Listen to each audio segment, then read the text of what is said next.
Nama juga cowok panggilan juga. Mbak ini sebenarnya jenengan itu lebih senang dipanggil budayawan, dukun, spiritual, paranormal atau apa? Oke. Nah, tokeknya yang akan menjawab.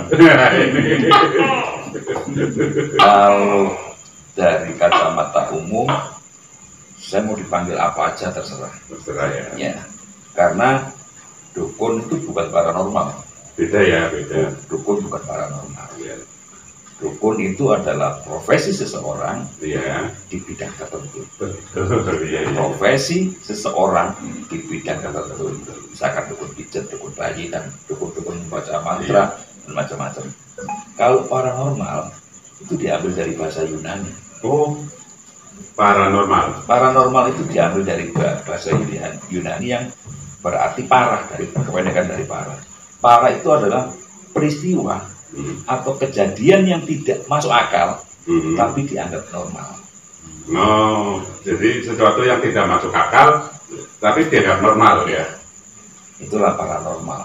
Tapi orang-orang karena sekarang lebih nggak mau tahu ya, tetap paranormal. Oh, ya disamakan ya, ya paranormal ya dukun. Iya.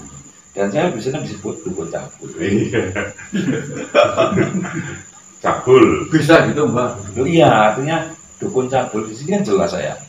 Duduk dengan tekun sambil rokokan ke mobil. Saya ini merokok kelas berat lah istilahnya. Iya, cuma ini supaya tidak kena pelanggaran rokoknya nanti. Oh iya. Iya. Kalau saya cabulnya nggak begitu. Dukun cabul ya cabulnya membaca doa terkabul. Amin. Iya.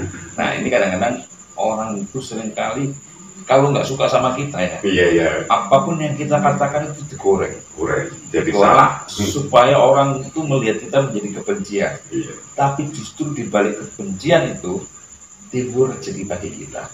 Karena orang mengingat kita sih. Iya betul. Kita nggak pernah tahu siapa-siapa mereka, tapi mereka mengingat kita. Wah ini yang lawan ulama-ulama, ini orang yang lawan kiai. Ya iyalah, kita harus wajib melawan kiai-kiai yang frontal, yang tidak benar juga. Iya. Emang banyak, emang nggak ada. Gitu. Buktinya nih banyak kiai dan wali sempat wabah mengambil santrinya, sampai blog. Nah itu kan nggak benar. Faktanya kan ada. Gitu. Walaupun yang oknum yang kiai benar ya banyak. Iya. Nah kalau kita kiai benar ngapain dilawan? Nah iya. Perlunya justru kita bersinergi dengan mereka. Iya. Nah ini kan juga kita lihat nih teman-teman, budaya ini sekarang ini semakin tenggelam. Kenapa? Karena ego. Ego pribadi orang yang merasa dirinya budayawan, seniman. Ini ego, mereka egonya itu ingin mengibarkan benderanya dulu. Ingin memperoleh pengakuan. Nah, kalau kalau sudah seperti itu, kekompakan tidak akan muncul. Akunya sih muncul, masalahnya aku. Nah, kalau sudah timbul aku, jangan berharap untuk berkembang. Karena Ibu Pertiwi ini tetap menyaring orang-orang yang konsisten, yang tetap loyal dengan pekerjaannya, walaupun dicaci maki sebagai budayawan. Sebagai beliau ini pembaca ramalan-ramalan, membaca zodiak, ya konsisten walaupun ada yang mencaci maki, walaupun ada yang nggak percaya, ada yang super percaya, nggak masalah. Bodoh amat, yang penting kita memberi pencerahan sebatas kemampuan kita. Iya, apa yang kita ketahui kita juga belajar, bukan hanya asal-asalan. Dan itu belajar itu kan membutuhkan waktu ya. Dan proses. Nggak mungkin orang menjadi seorang seniman pelukis tiba-tiba menjadi enggak, pasti melalui proses. Dan dia akan menemukan jati diri setiap goresannya. Saya harus lari kemana nanti sebagai seniman pelukis ini? Ekspresionis, naturalis, dan banyak istilah-istilah seperti itu di dalam dunia perlukisan ya, macam-macam. Ini kalau cerita pelukis, saya jadi ingat dulu pernah ada pemberitaan, benar apa enggak? Mbak Gimbal itu dulu guru TK. Ya, saya guru TK dan seniman di dalam dunia lukis ya. Dulu semua bisa bayangkan mengajar anak-anak TK. Tapi dulu mungkin belum seperti ini. Tetap, sudah gimbal. Tapi tetap anak-anak senang juga ya. Ya, dan gimbal, dan saya ngajar juga nggak pakai sandal, nggak pakai sepatu, nyaman-nyaman aja. Kenapa saya? Karena saya berusaha menjadi diri saya sendiri dan memberi pemahaman kepada orang tuanya dulu.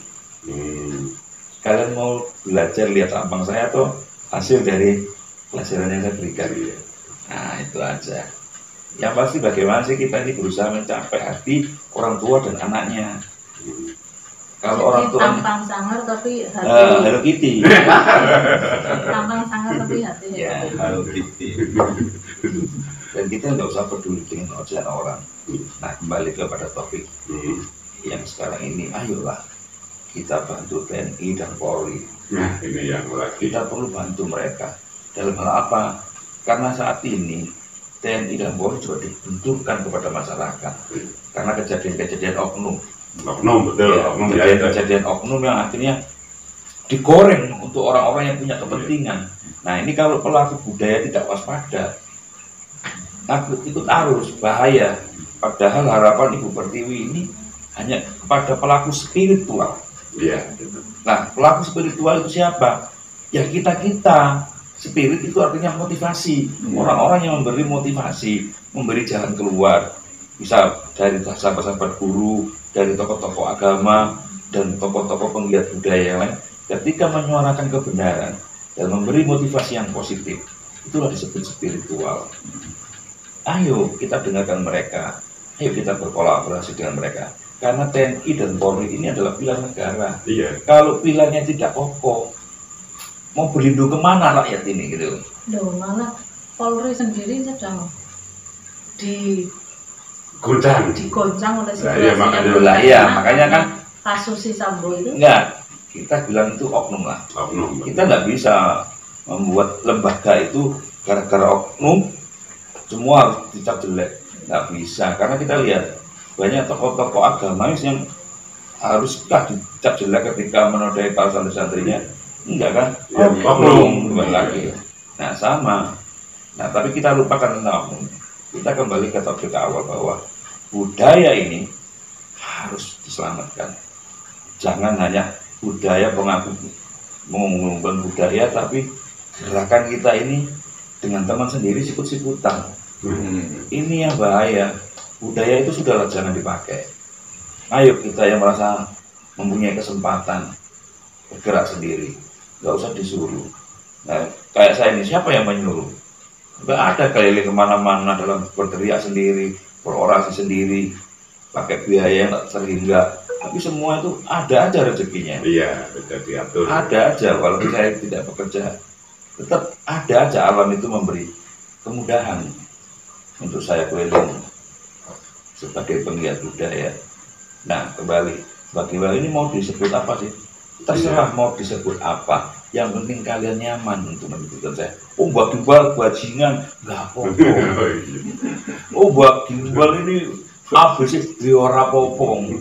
Oh, hidup itu harus jadi seperti itu. Harus ada yang dikecam, harus ada yang dipuji, ada yang dihargai, nggak apa-apa. Karena semakin mereka merendahkan saya, semakin saya bangga. Kenapa?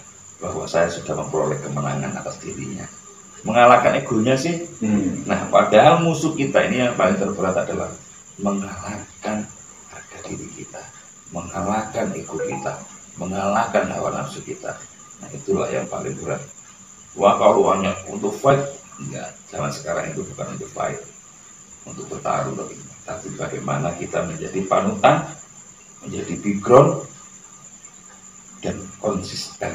Nah, konsisten itu dari awal saya mengenal Mbak Gimbal ya seperti ini. Ya, kita konsisten dan ingat, yang paling penting adalah menjaga nama baik. Menjaga nama baik itu luar biasa, seperti menjaga harta yang tak ternilai. Karena sekali kita ternoda, di mana-mana kita akan dikenal. Wah, itu si A, si B, penipu, si A, si sosial itu. Nah, makanya kita ini berusaha lah, sisa-sisa hidup kita ini berusaha menjaga nama baik dan berusaha melakukan kebaikan. Kenapa? Karena kita tidak pernah tahu kapan ajal menjemput. Nah, selama kita ada diberi kesempatan ini, apa yang harus kita lakukan? Ayo kita berlomba-lomba berbuat kebaikan. Apapun pekerjaan kita, apapun resikonya, lakukan demi kebaikan. Ada yang mau ditanyakan? Mungkin di sesi lain ya, ini sudah agak lama. Itu ada Ya. tokeknya sudah memberi kode. Iya. Sebenarnya banyak yang ingin saya korek dari Next time. beliau Ya, ya, mungkin lain